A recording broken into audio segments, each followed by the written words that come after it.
ho, ho, it's magic, you know. Never believe it can't slow. It's magic, you know. Put it into the flow. Sejam todos bem-vindos, esse é o Steelers Brasil Podcast, o episódio da semana 10 contra o Los Angeles Rams.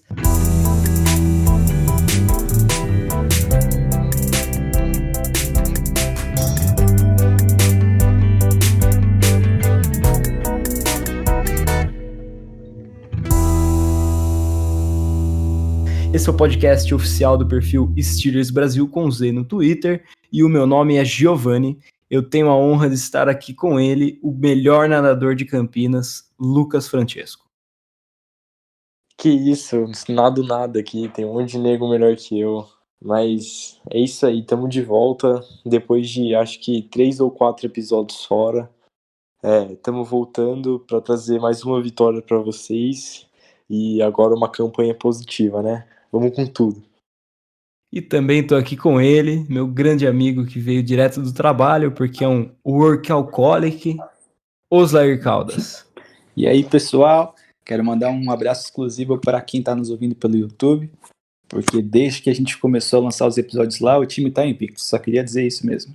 Como certos comentaristas de certas emissoras conseguiram prever, mais uma vitória dos Steelers cometeu o crime em cima do Los Angeles Rams, mesmo com todos os desfalques que o time teve.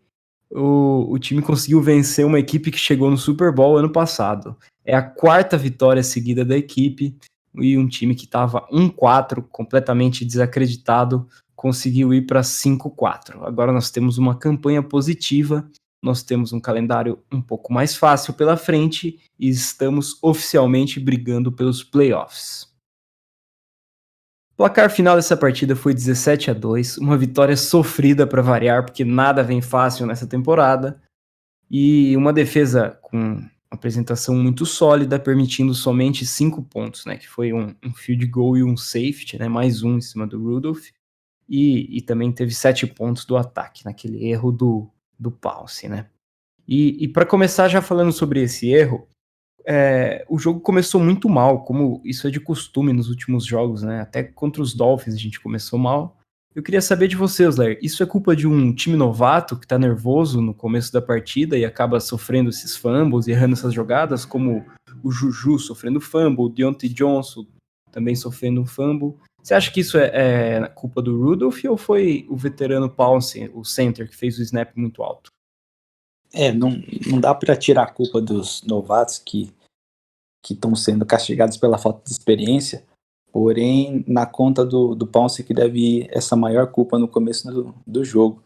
A gente sabe que tem aquele nervosismo por enfrentar o Aaron Donald, que mesmo quando não chega no quarterback, ele pressiona muito bem, e o center ali na hora de fazer o snap, ele se esquece da técnica, é algo normal, mas para um cara do nível dele não deveria acontecer. A gente já viu algo parecido acontecendo naquele jogo do Duck Hodges, que os snaps estavam indo por todo o campo. E nesse jogo foi uma tragédia assim que quase custou muito caro pra gente. O jogador quer pensar o próximo passo antes de resolver o principal, né? Os receivers querem pensar para onde eles vão correr para ganhar jardas antes de realmente segurar a bola, assim como o Pouncey quis pensar como que ele ia bloquear, como que ele ia proteger o Mason Rudolph antes de fazer o snap e acabou errando, né? Mas começando sobre o Mason Rudolph, eu particularmente notei uma melhoria na movimentação das pernas, uma maior precisão nos passes, ele conseguiu converter terceiras descidas, apesar dos drops dos receivers, ele passou bastante a bola, ele tomou boas decisões, teve um passe curto que ele faz para o Vance McDonald, ele conseguiu um outro lance que ele se livra da bola, fazendo um passe com a esquerda, né? Ele conseguiu aquela conversão para a quarta descida, né? Ele realmente passou confiança. O que você acha, Lucas? Que o Mason tem evoluído bem em seu jogo? Eu gostei dessa atuação dele aqui, né? O último jogo eu não pude ver, porque eu tava na desgraçada prova do Enem. E por mais que o rating dele nesse jogo não tenha sido tão alto, né? A gente teve vários drops que contribuem com esse rating baixo. E eu acho que o jogo dele vem evoluindo sim.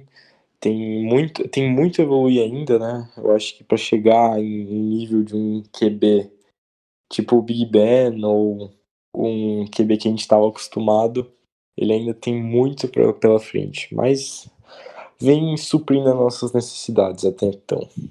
Esses drops também, outro fator que quase custou muito caro para os Steelers, foram 4. Cada recebedor teve um, o Samuels também teve um, fora o fumble também que o Washington sofreu, os receivers e o ataque em geral precisa tomar muito mais cuidado com a bola do que a gente está tomando. Mas eu também consegui notar uma evolução, apesar disso, do Rudolph. Eu acredito que se não tivessem todos esses drops e todas essas falhas com proteção com a bola, a gente ia ter visto muitos mais pontos conseguidos no ataque. Talvez o jogo não tivesse tanta emoção quanto ele teve. O que seria bom para os torcedores que não aguentam mais esses jogos, né, tão emocionantes, e uma partida que o time conseguiu. Aquele jogo mesmo contra os Chargers, que a gente abriu acho que 17 pontos de vantagem, a gente conseguiu passar de sufoco, e nesse jogo também, né? Mesmo um ataque não fazendo nenhum touchdown, a gente conseguiu passar muito nervoso. Mas falando um pouco mais sobre os wide receivers, né? Eu queria dar um destaque para o James Washington, né? Que apesar aquela jogada que ele sofreu o fumble, né? Que para mim ele deveria ter passado a bola para o braço esquerdo, né? Que ele estava correndo na diagonal. Mas ele foi um destaque de recepções no time, né? Teve um touchdown, tudo. O que você acha do desempenho dele, Slayer? Foi excelente, ele tá ganhando confiança com as boas atuações que ele vem tendo. E além da confiança que ele ganha, o Rudolph também tem confiança para passar para ele. A gente sabe que o Juju está sendo muito bem marcado, quando não é pelo melhor cornerback adversário, são por 2, geralmente fazendo a dobra. Então isso abre espaço para os outros recebedores ganharem jardas, fazerem recepções e catches como aquela do touchdown numa fade na endzone são tipo de jogada que o ataque precisa para ter solidez. E algo positivo sobre essa jogada do touchdown, que eu vim reparar só depois. Não sei se vocês viram, o Rudolph, a primeira leitura dele não é esse lançamento no Washington. Ele recebe o snap, ele olha para a direita, ele vê que não tem ninguém livre, e aí sim ele olha para o Washington e faz o lançamento perfeito ali, só onde o receiver conseguiria pegar.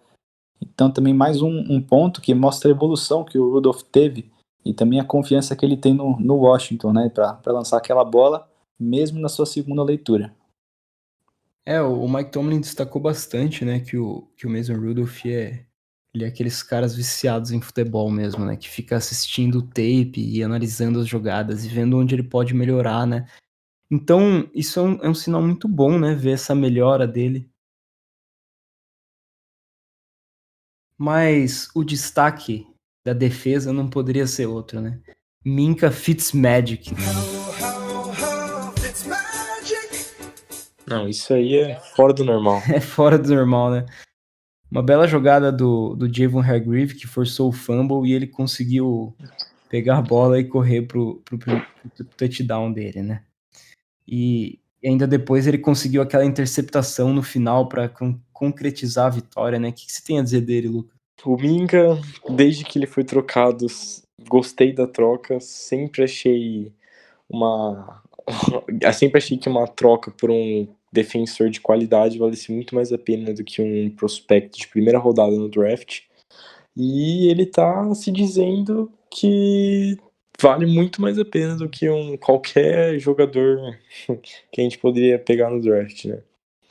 Eu nem tenho palavras para descrever o jogo do Minka com os Steelers até agora, porque eu acho que eu nunca assisti um jogador que chegasse no time assim tão rápido e já mostrasse todo esse trabalho, todos esses números e desse até vitória pra gente. É realmente impressionante.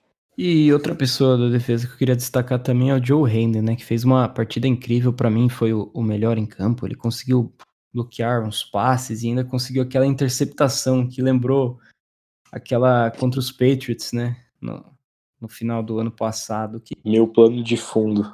é seu plano de fundo. É uma bela imagem. O que você tem a dizer dele, Osler? O Hayden, ele... Cara, o que dizer do Joe Hayden? Ali com o Jalen Ramsey do outro lado do campo, a gente pode dizer com certeza que o melhor cornerback em campo ali foi Joe Hayden. Teve uma atuação fenomenal, mostrou que a idade é só um número, conseguiu marcar receivers extremamente rápidos, ele tem um faro, né, para a bola, ele sabe se posicionar muito bem, ele tem as mãos afiadas, dificilmente ele dropa uma interceptação, e novamente ele ali com aquela dupla fenomenal com o queridíssimo Minkah Fitzpatrick, lá só levantando para o Minkah interceptar, e também na sua própria interceptação, que ele mostrou muita inteligência numa jogada extremamente inteligente, que a gente vai falar mais tarde. E aproveitando aqui o ponto dos destaques e muitos desses destaques serem defensivos, se a gente for pensar bem, a gente pode citar a secundária inteira como um destaque no jogo, né? A gente teve o Edmonds, que defendeu muito bem, ele até tirou a bola da mão de um dos recebedores do Rams dentro da end zone. O Nelson, que tacleou a maioria dos jogadores pelo lado, né, saindo pelo slot e tudo mais. A atuação da secundária foi excepcional e a gente vem melhorando a cada jogo, né? Pois é, a gente viu até o Cameron Sutton marcando tight ends. Talvez o nosso front office está ouvindo aqui o queridíssimo podcast, pegando algumas dicas, tá funcionando. Conseguimos marcar um tight end, parece incrível. Ai, mas o TJ Watt também, né, com 2 sacks, uma partida muito boa, né? O Watt, ele vem se beneficiando muito da pressão e dos bons momentos que os outros também, defensive linemen e linebackers, estão tendo esse ano. A gente vê que ele não é aquela andorinha solitária. Andorinha voou, fez um ninho no meu chapéu. Tem sempre uma pressão vindo de outro lado. A gente vê o Bud Dupree num grande ano, numa grande crescente, sempre pressionando os quarterbacks. E também pelo interior da DL, a gente vê o Cameron Hayward e o Hargrave também com grandes atuações. Então ele fica com um trabalho muito mais facilitado, dificilmente fazem um double team nele. Eu tenho dó assim, das linhas ofensivas que vão enfrentar os Steelers, porque realmente é um desafio gigantesco. E passando por um ponto negativo agora, quem me decepcionou foi o Switzer, né? Tem uma jogada que ele consegue pegar a bola, ele tenta correr para a esquerda, ele tenta correr para a direita e acaba caindo uma jarda para trás, né? Esse jogador deve ter um senhor empresário, né? Ele não consegue encaixar um bom retorno no time e como wide receiver ele praticamente não participa dos snaps, né? Ele tem uma amizade muito forte com o Conner e o Juju, mas Lucas, você acha que ele deve ser cortado do elenco? Então, você citou esse fato da amizade aí, eu até queria dar uma ressalva para isso aí, porque não sei se vocês já perceberam, mas o Switzer é um cara muito carismático e que a cidade de Pittsburgh abraçou com muito amor, né? A gente vê ele presente em vários pontos da cidade com o Juju, sempre tem uma festa. O Steelers tem a patrocinadora que é a Pizza Hut, né? E a propaganda foi atrás dele para participar também.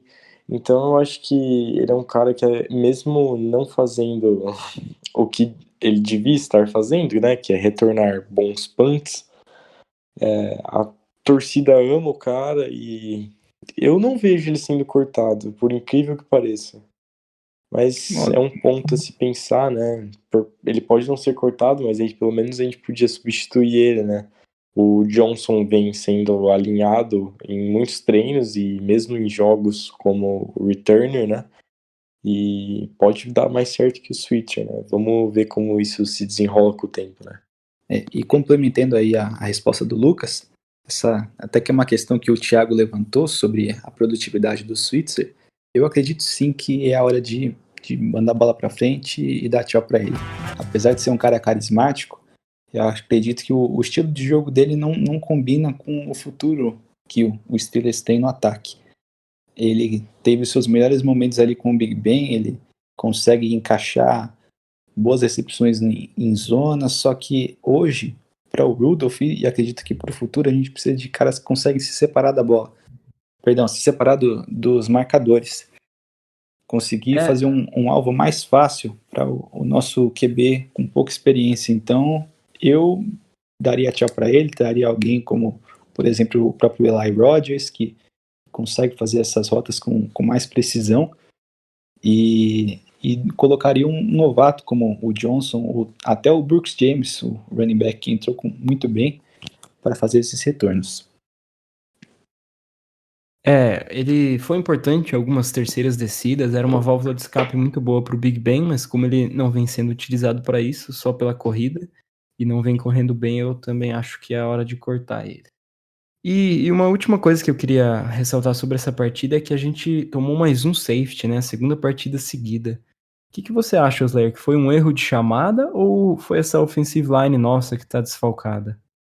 Então, não dá para colocar na conta da offensive line, porque quem chegou ali mais contundente para fazer o sec foi o Aaron Donald. Ele venceu ninguém menos que o De Castro, que é o nosso lineman mais seguro na proteção ali para o passe. Essa foi uma chamada que foi do Tomlin. Ele falou em coletiva que ele que bateu o martelo, e ele também bateu o martelo naquela conversão de quarta descida. Ele mesmo diz que às vezes você ganha, às vezes você perde. A gente viu muitas vezes, principalmente o Big Ben, fazendo conversões ali para muitas jardas. Teve aqueles 2 touchdowns do Juju de dentro da endzone, que ele atravessou o campo inteirinho. Então é aquele tipo de jogada que quando você converte, você é um gênio, e quando dá errado, você é um idiota. Mas eu concordo que, principalmente com um QB novato, com pouca experiência, não é a chamada mais prudente a se fazer. Agora, o Tomlin tem sempre aquela política de não ter medo de ganhar. Eu concordo com o Slair. E sobre o safety, eu só queria adicionar aqui que quem estava acompanhando com a gente durante a narração, né, durante o jogo, lá pelo perfil do Twitter, viu que eu falei sobre essa blitz que foi sobre o Rudolph, né? Foram 6 jogadores na blitz e foi uma blitz muito bem colocada, né, pelo coordenador defensivo do Rams, que foi pelo lado fraco da linha ofensiva, leu certinho e foi mérito dos caras, né? Foi bem legal. Lucas, você pode atualizar a gente sobre as lesões da equipe? O Tomlin hoje na coletiva atualizou aqui e falou que o Switzer, que tem uma lesão nas costas, o Chiklow, que tem uma lesão na cartilagem da costela, e o Ola no quadril se lesionaram no jogo de domingo. Ele não falou a gravidade delas, então a gente não sabe muito o que esperar sobre ela. As antigas, né, que já vinham sendo acompanhadas e até não jogaram no passado, foi a do Connor e a do Foster. Essas 2 lesões foram dadas como confortáveis, né, pelo Tomlin, e a gente pode esperar sim o Connor e Foster no jogo de quinta-feira. Já o Snell e o Nix não devem voltar, porque ele falou completamente o inverso do que ele tinha como confortável do Connor e do Foster. Então é mais um jogo aí sem o nosso fullback, e vai dar uma abalada no nosso jogo corrido, mas acredito que o time já esteja meio acostumado, né, a jogar uns jogos dessa temporada sem o Nix. Mas é isso, de contusão, por enquanto é só isso, o resto vocês acompanham lá pelo perfil. A gente espera que o Conner realmente volte, né? Porque o Trey Edmonds foi muito mal nesse jogo, né? O que você acha do Trey Edmonds correndo, Osler? Olha, ele tem uma limitação, né? Não tem aquela visão que a gente está acostumado com desde Bell, né? Agora com Connor, até o Jalen Samuels também tem essa visão. Porém, a gente não pode negar que ele teve momentos muito importantes nesse último jogo. Teve aquela conversão de quarta descida, que ele fez a recepção. E aí também é mérito da nossa chamada. Quando você alinha o o, o Edmonds ali no backfield, as defesas já imaginam que vai ser uma corrida, que essa é a principal potência dele. Com o play action, ele recebendo o passe, pegou a defesa completamente desprevenida. E ele também fez a interceptação naquela tentativa de conversão de quarta descida do Rams, e ele conseguiu, né, uma interceptação antes que o seu irmão esse ano, que é safety, engraçadamente. E falando em jogada ousada, a gente teve uma corrida dele, o sósia de uma lanchonete, também fazendeiro, Vance McDonald. O que você achou disso, Zé? Eu gostei da chamada, eu não vou negar, porque logo no snap anterior, o Chucks, né, foi vencido pelo Clay Matthews. Então você alinha o Vance McDonald ali no backfield, onde normalmente tem o running back, do lado do Chucks, todo mundo imagina que ele vai só proteger para dar mais solidez, mais tempo para o Rudolph lançar. Tanto é que a defesa se abriu, né, mas na verdade era uma corrida. A gente viu isso já funcionando com o Travis Kelce, e eu acredito que poderia ter até tido um resultado melhor, mas acaso, né, acontece. De qualquer forma, é legal você sempre deixar a defesa tentando adivinhar, ao invés de reagir. Para mim foi uma boa chamada. Eu gostei também, mas eu achei que foi mais pela queima do relógio, né? Gastar um tempo, diminuir ali o ritmo da defesa, que, como você disse, ganhou sobre o nosso jogador da linha ofensiva. E eu gostei da call, foi bem diferente e podia acontecer mais vezes se der sucesso, né?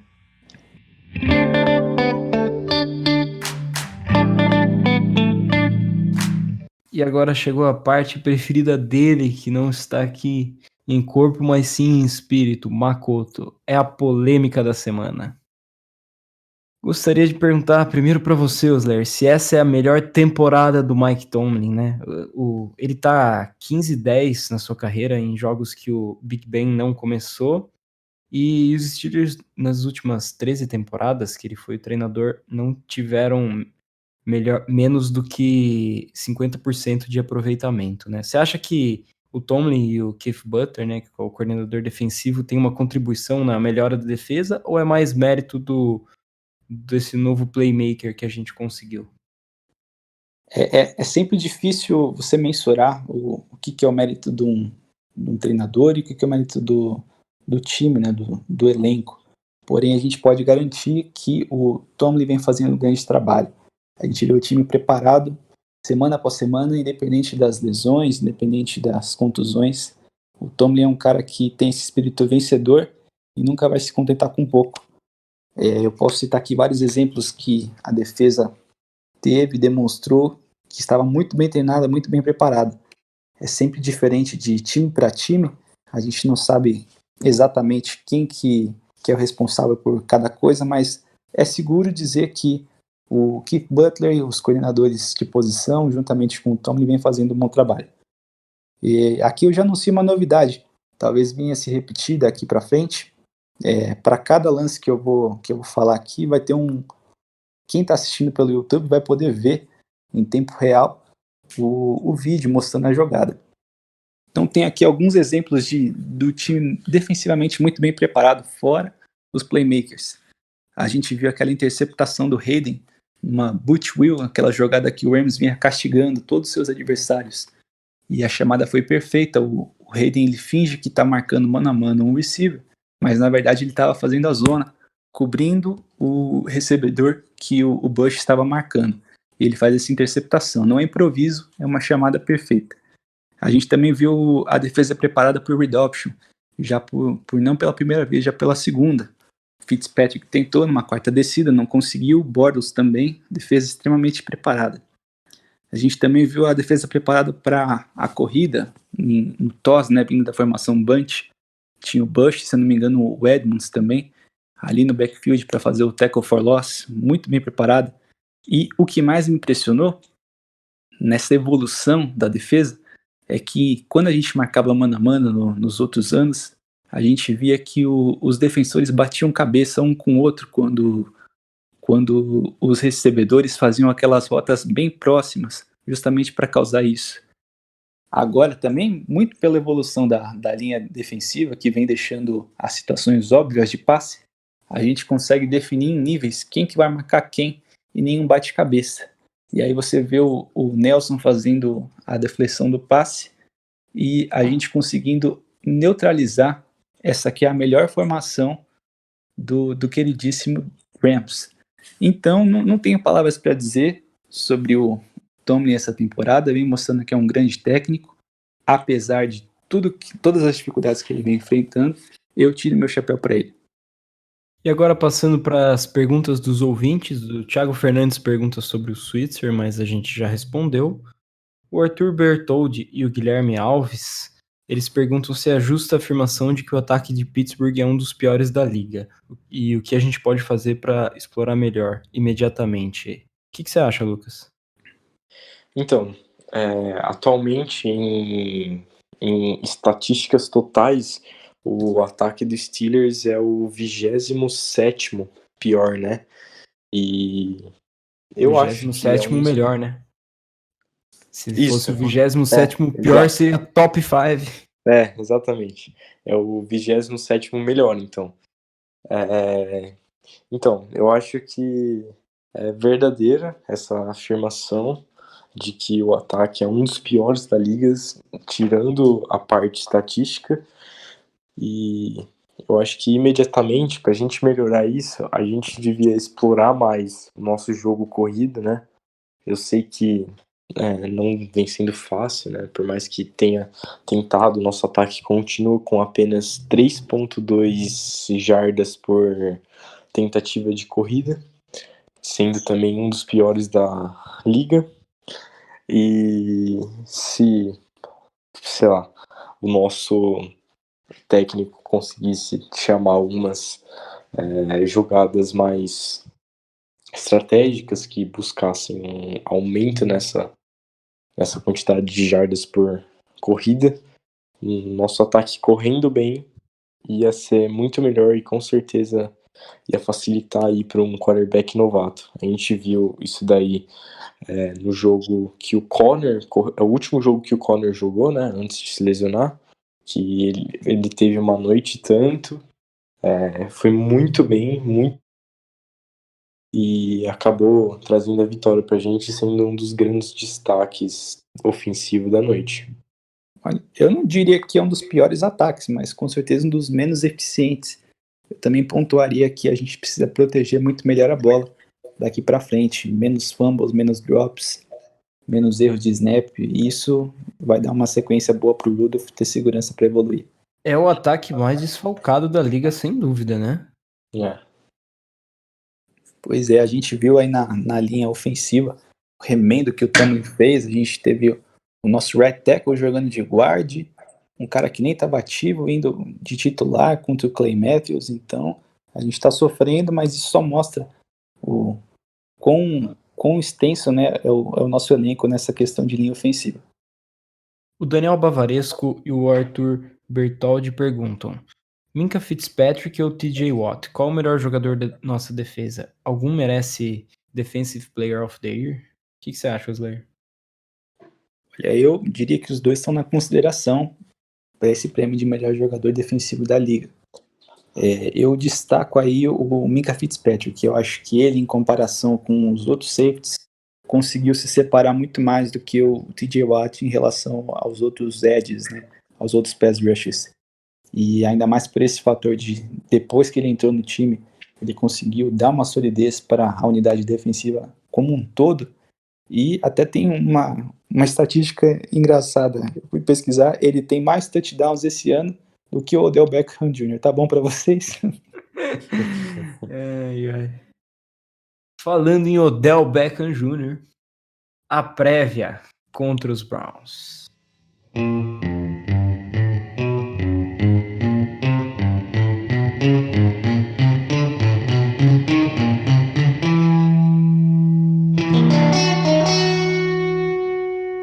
O jogo acontece nessa quinta-feira, às 22h20, pelo Thursday Night Football, graças à ausência do nosso horário de verão.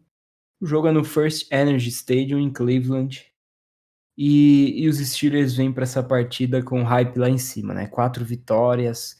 E o time dos Browns chegou no começo da temporada com hype lá em cima, com o Baker Mayfield se mostrando um quarterback bom, com contratações como Odell Beckham Jr., mas o time está muito aquém das expectativas. O que você acha desse Browns, Lucas? Então, né, eu venho percebendo que, fuçando as estatísticas dessa liga, por mais que um time não esteja muito bem durante a temporada, estatisticamente, não é assim que funciona durante o jogo, né? E sempre temos surpresas. Eu acho que o Browns é um time muito compacto, que correndo com a bola o 13º time da liga, e não é um número tão bom, né? Mas ele tem duas ótimas armas que até o Mike Tomlin na coletiva dele hoje deu mérito, que é o Nick Chubb e o Kareem Hunt. Então eu acho que a nossa defesa vai ter que segurar bastante esse jogo corrido, e feito isso, não fica tão difícil para segurar durante o jogo aéreo, né? Que não vem sendo tão forte durante o jogo passado, né? É verdade, o Mayfield ainda comete muitos erros mentais e ele tem aquela tendência, né, que já tá manjada, ele sempre que faz o scramble, ele sempre escapa pela direita. As defesas já estão espertas com isso e ele não ajusta o seu jogo. Eu diria que vai ser muito importante para a gente defensivamente conseguir parar esse scramble, né? E também tem essa novidade agora desse monstro de duas cabeças, do Nick Chubb e o Kareem Hunt. Eles estão muitas vezes alinhando naquela formação Gun Split, que os dois ficam em campo ao mesmo tempo. E o Hunt é muito completo, ele consegue bloquear, ele recebe bem passes, então vai ser algo muito difícil de parar. Mas eu confio na nossa defesa.